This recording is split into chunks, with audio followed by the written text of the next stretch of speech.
Perfect রেসিপিতে মাছের মুড়ি ঘন্ট, শশার খোসা, আলু ভাজি, শশা আলু দিয়ে গরুর মাংস। আসসালামু আলাইকুম everyone, welcome back to my Facebook page প্রতিদিনকার আয়োজন। সবাই কেমন আছেন? সেই সাথে আমার রান্না বান্না, আমি শাক ভাজি করবো, সেদ্ধ করে নিয়েছি, পেঁয়াজ কুচি দিয়ে দিয়েছি, দিয়ে দেবো রসুন কুচি।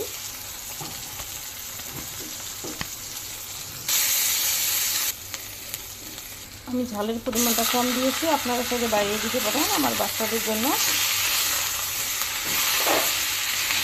আমার ছেলে খুব এই শাক ভাজিটা পছন্দ করে, পাট শাক ভাজিও খুবই পছন্দ, ওর জন্য আসলে আমার বাসায় শাক রান্না হয়।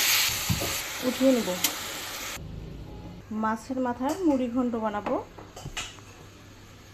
মাথা ক্লিন করে নিয়েছি, দিয়ে দেবো পেঁয়াজ কুচি, দিয়ে দেবো থেতো করে রাখা রসুন। রসুনের পরিমাণটা অবশ্যই বেশি দিতে হবে। দিয়ে দেবো 1 চামচের মতো আদার পেস্ট, দিয়ে দেবো ক্লিন করে রাখা মাছ।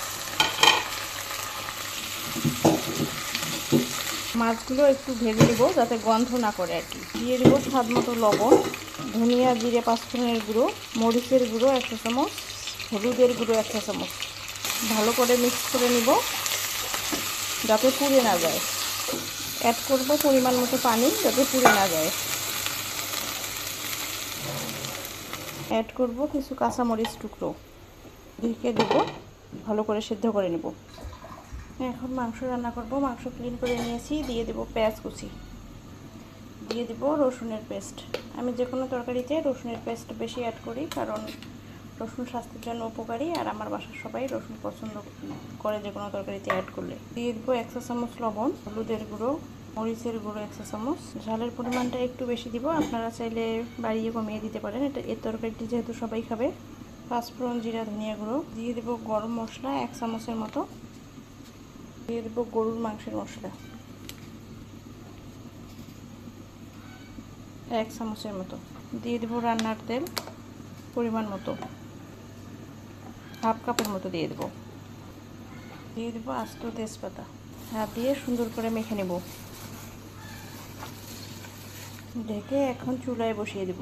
এই মাংসটা রান্না করব শসা আর আলু দিয়ে। শসা আমার পছন্দ, আর আলু আবার আপনাদের দুলাভাই পছন্দ, বাচ্চাদেরও পছন্দ, যার ফলে দুটো সবজির কম্বিনেশনে। দিয়ে দেবো কয়েক টুকরো ধনেপাতা। এই মাছটা আমি এখন ভেঙে দেবো, ঘন্ট যেহেতু সেহেতু ভেঙে তো দিতেই হবে। ছোটোবেলায় এই খাবারটা আমার মা রান্না করতো, আমার খুবই ভালো লাগতো, পছন্দের খাবারের তালিকায়। তবে এই খাবারটায় আমি কোনো ঝোল রাখবো না, এমনকি শুকনা রাখবো। এখানে অ্যাড করবো একটু গরম মশলা আর জিরা ধনিয়া গুঁড়ো। খুন্তিটা আবার ক্লিন করে নিয়েছি, ভাববেন না যে ক্লিন করে নেয়নি। মাংসে এখন অবধি কোনো পানি অ্যাড করিনি, আবার ঢেকে দেবো। আমার মাছের মুড়ি ঘন্ট প্রায় হয়ে এসেছে, নিচে লেগে যাচ্ছে, এ পর্যায়ে উঠিয়ে নেব। কেমন হয়েছে জানাবেন। এখানে শশার খোসা নিয়েছি, একটা আলু, পেঁয়াজ, ধনেপাতা কুচি, একটা রসুন কুচি নিয়েছি। দিয়ে দেবো লবণ, পাঁচফোড়ন, জিরা, ধনিয়া গুঁড়ো, হলুদের গুঁড়ো। এখানে পেঁয়াজ, রসুন, মরিচ সবগুলো দেওয়া আছে, আর এটাতে আমি কোনো পানি অ্যাড করব না, একদম মিডিয়াম হিটে রান্না করব। এদিকে মাংসের উপরে তেল ভেসে উঠে এসেছে এবং নিচে লেগে যাচ্ছে, এ পর্যায়ে পানি অ্যাড করব। একটু কষিয়ে নিয়ে পানি অ্যাড করব। এ পর্যায়ে অ্যাড করবো শসা আর আলু। সবসময় যারা একঘেয়েমি একই রকম স্টাইলে মাংস খেতে খেতে বিরক্ত হয়ে গেছেন, তারা চাইলে এই রেসিপিগুলো ট্রাই করতে পারেন। সবজি দিয়ে হলেও কিন্তু খেতে কিন্তু অসাধারণ, এই রেসিপিটা ফলো করে যদি আপনারা রান্না করেন। সবজিটা থেকেই পানি বের হচ্ছে, ভাজি থেকেই পানি বের হচ্ছে।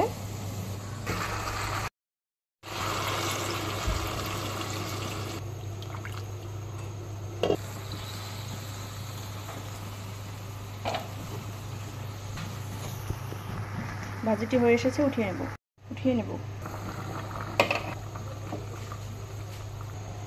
এর মধ্যে আমি আরও একবার পানি দিয়ে সেদ্ধ করে দিয়েছি। সব মিলিয়ে রান্নাটা কেমন লেগেছে জানাবেন। পুরো রান্না ভিডিও ভালো লাগলে ফেসবুক পেজ থেকে হলে পেজটি ফলো করে রাখবেন, আর ইউটিউব চ্যানেল থেকে হলে চ্যানেলটি সাবস্ক্রাইব করে রাখবেন। সবাই ভালো থাকবেন, সুস্থ থাকবেন, সবার জন্য অনেক অনেক দেওয়া শুভকামনা। আল্লাহ হাফেজ।